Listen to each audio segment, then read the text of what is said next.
ಎಲ್ರಿಗೂ ನಮಸ್ಕಾರ. ಸಿನಿಮಾ ಕಾರ್ಯಕ್ರಮ ಅಂದಾಗ ಒಂದು ಕಡೆ ಖುಷಿ ಆದರೆ ಇನ್ನೊಂದು ಕಡೆ ಜವಾಬ್ದಾರಿ ಹೆಚ್ಚಾಗ್ತದೆ. ಯಾಕೆಂದರೆ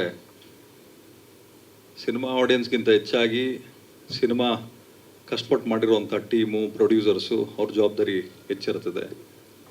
ಎಲ್ಲರೂ ಅವ್ರವ್ರ ಜೀವನ ನೋಡ್ಕೊಳ್ತಾರೆ. ಆದರೆ ನಿರ್ಮಾಪಕ ಅನ್ಸ್ಕೊಂಡವ್ನು ಮಾತ್ರ ಎಲ್ಲ ಖಾಲಿ, ಅಂಗಡಿಯೆಲ್ಲ ಖಾಲಿ ಆದರೂ ಅಂಗಡಿ ಹೊರಗಡೆ ನಿಂತಿರ್ತಾನೆ. ಸೊ ಹಂಗಾಗಿ ಇವತ್ತಿನ ಸಿನಿಮಾ ಜಾಲಿ, ಇಡೀ ಟೀಮ್ಗೆ ಆಲ್ ದಿ ಬೆಸ್ಟ್ ಹೇಳ್ತೀನಿ ನಾನು. ಅದೇ ರೀತಿ ನನಗೆ ಬಂದಾಗಲೂ ಹೇಳಿದೆ, ಈಗ ಸಿನಿಮಾ ಬಿಸ್ನೆಸ್ ಏನಂತ ಚೆನ್ನಾಗಿಲ್ಲ. ಸೊ ಹಂಗಾಗಿ ಜವಾಬ್ದಾರಿಯಿಂದ ಮಾಡಿ ಅಂತ ಕಾರ್ಯಕ್ರಮಕ್ಕೆ ಕರೆದಿದ್ದಾರೆ. ನಾನು ಅವ್ರಿಗೆ ಧನ್ಯವಾದ ಹೇಳ್ತೀನಿ.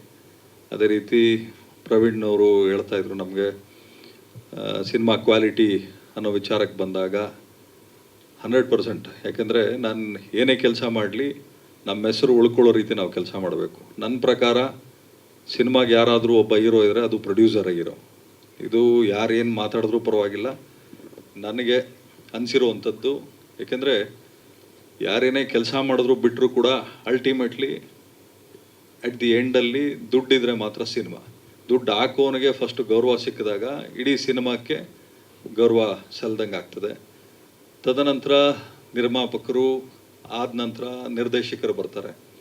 ಡೈರೆಕ್ಟರ್ಗಳಿಗೆ ಒಂದು ಕ್ಲಾರಿಟಿ ತಲೆಯಲ್ಲಿರಬೇಕು. ಏನು ಈ ಹಿಂದೆ ನೀನಾಸಂ ಸತೀಶ್ ಅವರು ಹೇಳಿದರು, ಏನಂತ ಒಂದು ಕ್ಲಾರಿಟಿ ಇರಬೇಕು ಸಿನಿಮಾ ಬಗ್ಗೆ. ನಾವು ಒಂದು ಜಮೀನು ತೊಗೊಳ್ತಾ ಇದ್ದೀವಿ ಅಂದರೆ ಪೇಪರ್ನ ಲೀಗಲಿಗೆ ಕೊಡ್ತೀವಿ, ಲೀಗಲಿಗೆ ಕೊಟ್ಟು ಲಿಟಿಗೇಷನ್ ಇದೆಯಾ ತಿಳ್ಕೊತೀವಿ, EC ಚೆಕ್ ಮಾಡ್ತೀವಿ. ಒಂದು ಹೆಣ್ಣು ತರಬೇಕಾದ್ರೂ ಅಷ್ಟೇ, ಅಥವಾ ಒಂದು ಹೆಣ್ಣು ಒಬ್ಬ ಗಂಡು ಮದುವೆ ಮಾಡಬೇಕಾದ್ರೂ ಪೂರ್ವಾಪರ ಎಲ್ಲ ನೋಡ್ತೀವಿ. ಸೋಷಿಯಲ್ ಮೀಡಿಯಲ್ಲಿ ಒಬ್ಬರನ್ನ ಫಾಲೋ ಮಾಡಬೇಕಾದ್ರೂ ಅವ್ರ ಹಿಂದೆ ಮುಂದೆ ಎಲ್ಲ ಚೆಕ್ ಮಾಡಿ ಫಾಲೋ ಮಾಡ್ತೀವಿ. ಸಿನಿಮಾ ಅಂತ ಬಂದಾಗ ಡೆಫಿನೆಟಾಗಿ ಒಂದು ಎಜುಕೇಷನ್ನು ಪ್ರತಿಯೊಬ್ಬರಿಗೂ ಇರಬೇಕಾಗ್ತದೆ. ಯಾಕೆಂದರೆ ಒಂದು ಸಿನಿಮಾ ರಿಲೀಸ್ ಆದಮೇಲೆ ಒಂದು ಶುಕ್ರವಾರಕ್ಕೆ ನಿಲ್ಲುತ್ತೋ ಅಥವಾ 5-6 ಶುಕ್ರವಾರಕ್ಕೆ ಹೋಗ್ತದೋ ಗೊತ್ತಿಲ್ಲ. ಅದರ ಸಿನಿಮಾ ಗೆಲ್ಸ್ಕೊಳ್ಳೋಂಥ ಶಕ್ತಿ ಇರುವಂಥದ್ದು ಯಾರು ಪ್ರೊಡ್ಯೂಸರ್ನ ಅಥವಾ ಹೀರೋ ಅಥವಾ ಕಲಾವಿದರುಗಳಿಗೆ ನೀವು ಕತೆ ನರೇಟ್ ಮಾಡಬೇಕಾದ್ರೆ ಏನು ಅಂದ್ಕೊಂಡು ನರೇಟ್ ಮಾಡಿರ್ತೀರಿ, ನೀವು ಡೈರೆಕ್ಷನ್ ಮಾಡಬೇಕಾದ್ರೆ ನೀವು ಎಕ್ಸಿಕ್ಯೂಷನಲ್ಲಿ ಯಾವ ರೀತಿ ಮಾಡಿರ್ತೀರಿ ಅನ್ನೋ ಕ್ಲಾರಿಟಿ ನಿಮ್ಗಳಿಗಿರಬೇಕು ಸಿನಿಮಾ ಟೆಕ್ನಿಕಲ್ ಟೀಮ್ಗೆ. ಇವಾಗ ನಮ್ಮಂಥವ್ರು ಯಾಕೆ ಸಿನಿಮಾಯಿಂದ ಬ್ರೇಕ್ ತೊಗೊಂಡಿದ್ದೀವಿ ಅಂದರೆ, ಸೊ ಮ್ಯಾಕ್ಸಿಮಮ್ ಸಿನಿಮಾಗಳು ಒಂದು 300-350 ಸಿನಿಮಾಗಳು ಬರ್ತಾ ಇದೆ. ಅದರಲ್ಲಿ ಎಷ್ಟು ಓಡ್ತಾ ಇದೆ, ಎಷ್ಟು ಓಡ್ತಾ ಇಲ್ಲ, ಎಷ್ಟು ಜನ ದುಡ್ಡು ಮಾಡ್ತಾ ಇದ್ದಾರೆ, ಎಷ್ಟು ಜನ ನಷ್ಟ ಅನುಭವಿಸ್ತಾ ಇದ್ದಾರೆ. ನಮ್ಮ ಏನು ಚೇಂಬರ್ ಲೀಸ್ಟ್ ಬಾದರ್ಡ್. ಸೊ ನಾನು ಪ್ರತಿಯೊಬ್ಬರಲ್ಲೂ ಮನವಿ ಮಾಡ್ಕೊಳ್ಳೋದೇನು ಅಂದರೆ, ಸಂಪಾದನೆ ಮಾಡೋದು ಭಾಳ ಕಷ್ಟ ಇದೆ, ಉಳಿಸ್ಕೊಂಡು ಹೋಗೋದು ಭಾಳ ಕಷ್ಟಪಟ್ಟು ಉಳಿಸ್ಕೋಬೇಕು. ಹಂಗೇನಾದ್ರು ಸಿನಿಮಾ ಮಾಡಿನೇ ನಾನು ಸಂಪಾದನೆ ಮಾಡ್ತೀನಿ, ಸಿನಿಮಾ ಮಾಡೋ ಒಂದು ಹುಚ್ಚಿದ್ರೆ ಆ ಹುಚ್ಚು ಒಳ್ಳೆ ರೀತಿಯಲ್ಲಿ ಇರಬೇಕೆ ಹೊರತು ಶೋಕಿಯಾಗಿ ಯಾವತ್ತೂ ಕನ್ವರ್ಟ್ ಆಗಬಾರ್ದು. ಯಾಕೆಂದರೆ ನಾನು ಎಲ್ಲ ಕಡೆ ಹೇಳ್ತೀನಿ, ನಾವು ಮಾತಾಡಿದಾಗ ನಮ್ಮ ಮಾತು ಕೆಲವೊಬ್ಬರಿಗೆ ಬೇಜಾರಾಗ್ತದೆ, ಇನ್ನು ಕೆಲವೊಬ್ಬರಿಗೆ ಖುಷಿ ಸಿಗ್ತದೆ. ಬೇಜಾರಾಗೋ ಕ್ಯಾಟಗರಿ ಬಗ್ಗೆ ನಾನು ತಲೆನೇ ಕೆಡಿಸ್ಕೊಳ್ಳಲ್ಲ. ಯಾರು ಖುಷಿ ಪಟ್ಟು ನಮ್ಮ ಮಾತನ್ನ ಸೀರಿಯಸ್ ಆಗಿ ತೊಗೊಳ್ತಾರೆ ಅಂಥವ್ರ ಜೊತೆಲಿ ನಾವಿರ್ತೀವಿ. ಈಗ ಜಾಲಿ ಸಿನಿಮಾ ನಾನು ನೋಡಿದೆ, ಏನು ಟ್ರೈಲರ್ ಖುಷಿ ಆಯಿತು, ಎಫರ್ಟ್ಸ್ ಹಾಕಿದಿರಿ. ಮತ್ತು ನಿಮಗೆ ಕಾಮಿಡಿ ಇದನ್ನು ಟ್ರೈಲರಲ್ಲಿ ನೀವು ಒಂದು ಬಿಟ್ಟು ಹಾಕಿದಿರಿ, ಖುಷಿ ಆಯಿತು. ಮುಂಚೆ ಹಳೆ ಸಿನಿಮಾಗಳು ನೀವು ನೋಡಿದ್ರೆ ನಿಮಗೆ ಕಾಮಿಡಿ ಸೀನ್ಗಳೇ ಹೆಚ್ಚು ಕಡಿಮೆ ಒಂದು 20-25 ಸೀನ್ ಇರೋದು. ನಿಮ್ಮ ಕಾಮಿಡಿಯನ್ಸು ನಿಮಗೆ ಅಟ್ಲೀಸ್ಟ್ ಒಂದು 8-10 ಜನ ಕಾಮಿಡಿಯನ್ಸ್ ಇರ್ತಾಯಿದ್ರು. ಈಗ ಅಫೋರ್ಡ್ ಮಾಡೋಕ್ಕಾಗ್ತಾಯಿಲ್ಲ. ಕಾಮಿಡಿಯನ್ಸ್ ಎಲ್ಲ ಹೆಚ್ಚು ಕಡಿಮೆ 5 ಲಕ್ಷ 6 ಲಕ್ಷ ಪರ್ ಡೇ ತೊಗೊಳ್ಳೋರು ಇದ್ದಾರೆ, 50,000ಕ್ಕೆ ನಮಗೆ ಆ್ಯಕ್ಟ್ ಮಾಡುವಂಥವ್ರು ಇದ್ದಾರೆ. ಬಟ್ ಎಲ್ಲದಕ್ಕಿಂತ ಹೆಚ್ಚಾಗಿ ಸಿನಿಮಾಗೆ ಬೆಲೆ ಕೊಡಬೇಕಾಗ್ತದೆ, ಕತೆಗೆ ಬೆಲೆ ಕೊಡಬೇಕಾಗ್ತದೆ. ತದನಂತರ ನಮ್ಮ ಸ್ವಾರ್ಥನೂ ಯೋಚನೆ ಮಾಡಬೇಕಾಗ್ತದೆ.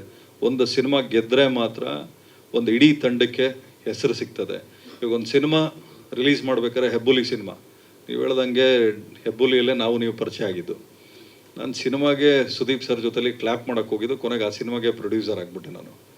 ಕೊನೆಗೆ ರಿಲೀಸ್ ಟೈಮಲ್ಲಿ ನಮಗೆ ನೋಟ್ ಬ್ಯಾನ್ ಆಯಿತು, GST ಇಂಪ್ಲಿಮೆಂಟ್ ಆಯಿತು.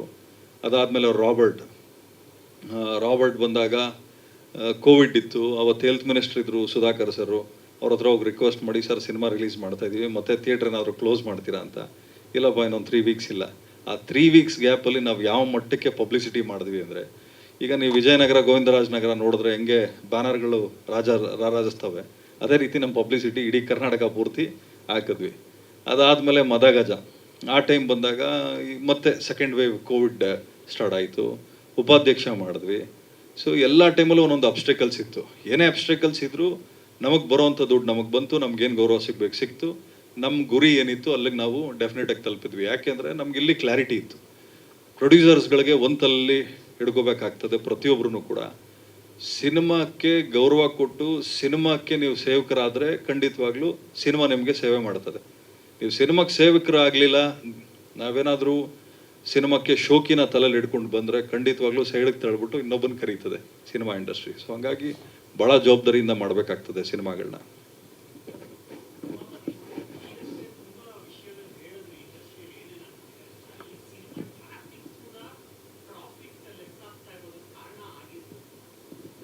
ಸರಿ, ಈಗ ಏನಾಗ್ತದೆ, ಮೋರೋವರ್ ಆಡಿಯನ್ಸ್ಗಳಿಗೆ ಆಪ್ಷನ್ಸ್ ಜಾಸ್ತಿ ಇದೆ. ಈಗ ಪ್ರತಿಯೊಬ್ಬರು ಫೋನಲ್ಲಿ ತೆಗೆದು ನೋಡಿದ್ರು ಕೂಡ ಯೂಟ್ಯೂಬ್ ಇರ್ತದೆ, ಇನ್ಸ್ಟಾಗ್ರಾಮ್ ಇರುತ್ತೆ, ಫೇಸ್ಬುಕ್ ಇರ್ತದೆ. ಪ್ರತಿಯೊಬ್ಬರಿಗೂ ಎಂಟರ್ಟೈನ್ಮೆಂಟು ಫಿಂಗರ್ ಟಿಪ್ಪಲ್ಲಿದೆ ಸರ್. ಮುಂಚೆ ಥಿಯೇಟ್ರಿಗೆ ಬರೋರು ಎಂಟರ್ಟೈನ್ಮೆಂಟ್ಗೆ, ಇಲ್ಲ ವೀಕೆಂಡ್ ಆದರೆ ಪಬ್ಗಳಿಗೆ ಹೋಗೋರು. ಇವಾಗೇನು ನಿಮ್ಗೇನು ತಲೆ ಕೆಡಿಸ್ಕೊಳ್ಳೋಂಗಿಲ್ಲ. ನಿಮಗೆ IPL ಸೀಸನ್ ಅಂತ ಸ್ಟಾರ್ಟ್ ಆಗಿದೆ, ಫುಟ್ಬಾಲ್ ಸೀಸನ್ ಈಗ ಮುಗೀತು, ಇನ್ನು ಅದೇ ರೀತಿ ನಿಮಗೆ ಬಿಗ್ ಬಾಸ್ ಸೀಸನ್ ಸ್ಟಾರ್ಟ್ ಆಗ್ತದೆ, ಇನ್ನೊಂದು ಯಾವುದೋ ಚಾನಲಲ್ಲಿ ಇನ್ನೊಂದು ರಿಯಾಲಿಟಿ ಶೋ ಸ್ಟಾರ್ಟ್ ಆಗ್ತದೆ. ಹೀರೋಗಳು ನಾವೊಂದು 10-15 ಕೋಟಿ ಕೊಟ್ಟು ನಾವು ಅವ್ರನ್ನ ಎಂಗೇಜ್ ಮಾಡಿದಾಗ ಅವ್ರೋಗಿ ಇನ್ನೊಂದು ಯಾವುದೋ ರಿಯಾಲಿಟಿ ಶೋ ಅಲ್ಲಿ ಕೂತಿರ್ತಾರೆ. ಸಿನಿಮಾಕ್ಕೆ ಥಿಯೇಟ್ರಿಗೆ ಸಿನಿಮಾಕ್ಕೆ ಜನ ನೋಡೋಕ್ಕೆ ಬಂದಾಗ ಟಿ ವಿಯಲ್ಲೇ ಫ್ರೀಯಾಗಿ ಬರ್ತಾರಲ್ಲ, ಥಿಯೇಟ್ರಿಗೆ ಯಾಕೆ ಬರಬೇಕು? ಸೊ ಎಂಟರ್ಟೈನ್ಮೆಂಟು ನಿಮಗೆ ಓವರ್ ಫೀಡ್ ಆಗ್ತಾ ಇದೆ. ಈಗ ನಿಮಗೆ ಮಳೆ ಬಿದ್ದಿದ ತಕ್ಷಣ ಹಿಂಗೆ ಬೆಂಗಳೂರು 10 ನಿಮಿಷದ ಮಳೆಗೆ ಮುಳುಗೋಗ್ಬಿಡ್ತದೆ. ಹಂಗೆ ನಮ್ಮ ಸಿನಿಮಾಗಳು ಹೆಂಗಾಗಿದೆ ಅಂದರೆ, ಪ್ರತಿ ಶುಕ್ರವಾರಕ್ಕೆ ಒಂದು 8ರಿಂದ 10 ಸಿನಿಮಾಗಳಿರ್ತವೆ, ಒಂದು ವರ್ಷಕ್ಕೆ 300ರಿಂದ 400 ಸಿನಿಮಾಗಳಿರ್ತವೆ. ಅದರಲ್ಲಿ ಯಾರು ಬಂದರೂ, ಯಾರು ಬದುಕಿದ್ರು, ಯಾರು ಹಾಳಾದರೂ ಗೊತ್ತೇ ಆಗಲ್ಲ.